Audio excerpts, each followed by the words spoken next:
Baik, Assalamualaikum warahmatullahi wabarakatuh.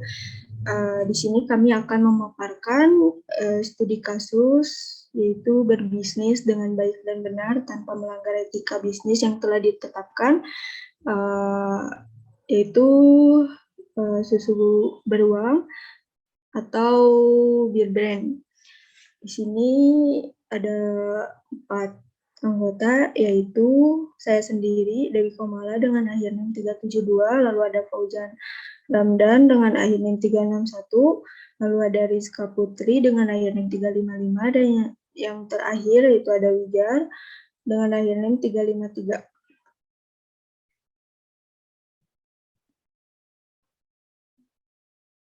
Untuk pemaparan yang pertama akan disampaikan oleh Rizka Putri.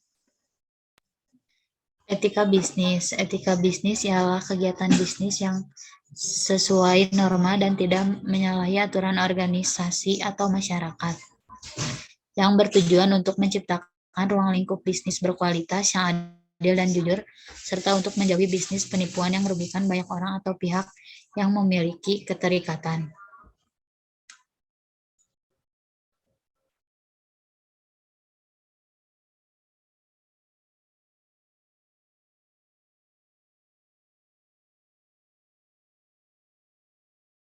Selanjutnya ada penyebab penimbunan dan panic susu beer brand. Masyarakat percaya bahwa susu beruang mampu memperkuat imun bahkan menyembuhkan COVID-19.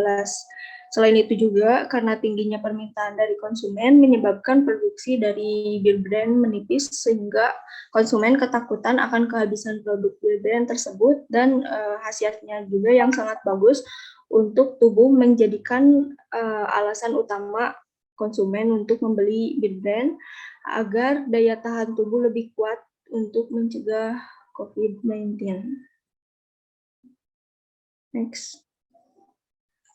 Kronologinya itu saat pandemi COVID-19, khususnya saat ada varian Delta dan PPKM dimulai, terjadi buying susu beer brand sehingga terjadinya kelangkaan dan penimbunan yang mengakibatkan kenaikan harga yang tidak wajar demi meraup keuntungan pribadi yang besar. Lalu sedangkan dari pihak PT Nestle sendiri mematok harga normal kisaran 8 sampai 10 ribu, dan sebetulnya dari pihak beer brand itu tidak mengetahui harga pasti yang ada di pasaran. Kemudian setelah sampai ke sejumlah toko dan marketplace, banyak oknum-oknum yang memanfaatkan situasi saat pandemi sebagai kesempatan untuk meraup omset yang lebih tinggi dibandingkan biasanya, dan termasuk melanggar etika bisnis. Next. Selanjutnya ada pelanggaran etika bisnis. Pelanggaran etika dapat terjadi di mana saja, termasuk di dalam dunia bisnis. Demi mendapatkan keuntungan yang besar, tak jarang banyak pelaku bisnis yang berusaha untuk menghalalkan segala cara. Padahal sebenarnya praktik curang ini tidak hanya merugikan masyarakat, tetapi juga merugikan perusahaan ini sendiri. Dalam berbisnis, kita harus mengikuti etika bisnis. Hal tersebut penting dilakukan agar menimbulkan persaingan yang sehat antar pelaku bisnis lainnya. Dengan melaksanakan etika bisnis ini, pelaku bisnis akan mendapatkan kepercayaan yang berpengaruh bagi perusahaan.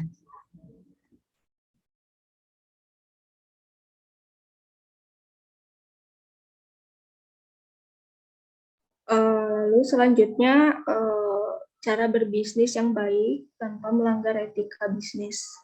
Yang pertama itu ada bertanggung jawab, di mana ini sangat penting karena suatu perusahaan untuk melakukan hal ini terhadap karyawan dan konsumen. Jika suatu perusahaan melakukan hal ini, maka karyawan dan konsumen akan sangat percaya terhadap perusahaan dan akan sangat berpengaruh terhadap perkembangan perusahaannya. Lalu yang kedua ada kreatif dan inovatif. Suatu perusahaan harus memiliki inovasi dan produktivitas yang sangat tinggi untuk bisa mengembangkan produk dari perusahaan agar dapat menyaingi perusahaan lainnya, tetapi dengan tidak saling menjatuhkan sesama pelaku bisnis. Lalu ada melakukan survei kuantiti. Tujuan utamanya yaitu memperoleh keuntungan kompetitif dari nilai yang ditambahkan pada barang dan jasa. Kedua, memproduksi produk atau jasa yang terbebas dari kekacauan agar sesuai dengan kebutuhan konsumen. Ketiga, mengurangi biaya produksi. Lalu yang terakhir ada memiliki bisnis plan yang jelas. Fungsi yang utamanya yaitu untuk merancang rencana dan strategi suatu bisnis, karena sebuah bisnis yang baru didirikan akan sulit berkembang jika hanya dijalankan saja dan tanpa konsep serta arah yang jelas. Next.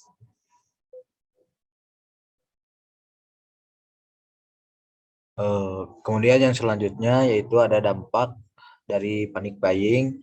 Yang pertama yaitu terjadinya inflasi yang dapat menyebabkan kenaikan harga, karena dalam situasi COVID-19 itu banyak oknum yang memanfaatkan produk berbrand itu menjadikan penjualan yang dapat meraup omset yang lebih tinggi dari biasanya. Kemudian yang kedua adalah ada kecemasan berlebih, yaitu kecemasan yang bisa menular sesuai dengan pengertian apa itu panic buying yang sudah dijelaskan sebelumnya. Panic buying adalah situasi yang menimbulkan rasa cemas berlebihan. Nahasnya kecemasan tersebut tidak hanya terjadi pada suatu individu, tapi bisa menular ke individu lain. Hal tersebut semakin diperparah dengan arus informasi di era digital yang begitu cepat dan terkadang membingungkan, sehingga terjadi kecemasan secara berlebih atau massal. Terus yang ketiga yaitu ada pemborosan. Perilaku membeli berlebihan membuat individu mengalami pemborosan. Uang yang seharusnya bisa digunakan untuk keperluan lain atau diberikan kepada orang lain yang membutuhkan, jadi dihamburkan untuk membeli barang atau produk tanpa tujuan yang pasti. Next. Kenapa bisa terjadi panic buying? Karena kurangnya edukasi tentang berbisnis yang beretika dan tanpa merugikan orang lain, serta masyarakat atau konsumen belum memahami apa itu etika dalam berbisnis. Jadi mereka berbondong-bondong membeli produk bear brand dan menimbun susu bear brand, padahal itu bisa saja merugikan dirinya sendiri, bahkan juga merugikan orang lain. Next.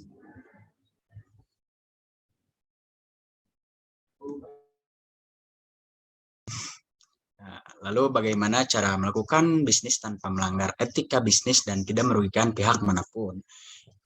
Yang pertama ya, kita harus jujur agar agar konsumen percaya terhadap produk yang kita pasarkan. Lalu kita harus menerima kritik dan saran agar bisa berkembang dan lebih maju apa keluhan dan keinginan dari konsumen. Lalu ada integritas, yaitu dengan jati diri kita sebagai perusahaan apa gitu. Lalu mempertahankan kualitas yang ada dan memiliki prinsip yang jelas. Next.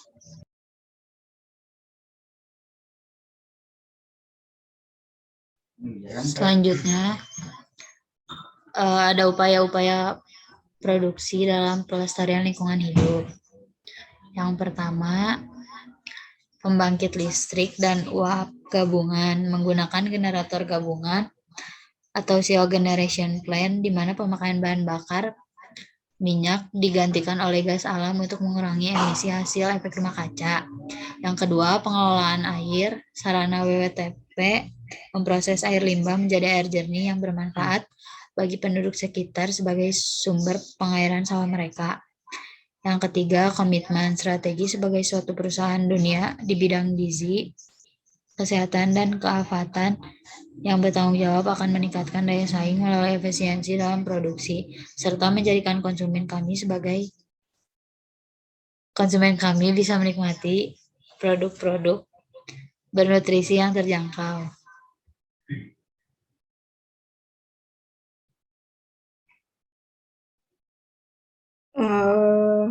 Barusan yaitu salah satu etika bisnis di PT Nestle. Lalu di sini ada tujuan. Yang pertama, untuk memberikan kesadaran perilaku dan moral kepada pemilik bisnis agar menjalankan bisnisnya dengan baik. Lalu yang kedua ada etika berbisnis, dapat dijadikan panduan untuk mengatur dan mengarahkan kepada pelaku bisnis untuk mewujudkan sebuah manajemen bisnis menjadi lebih baik. Dan yang terakhir yaitu memiliki etika bisnis akan dijauhkan dari citra yang buruk, sifat licik, dan penipuan sehingga merugikan banyak orang.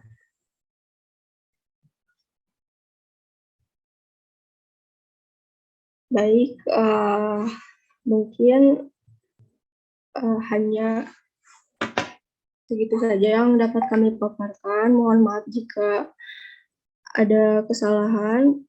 Wassalamualaikum warahmatullahi wabarakatuh.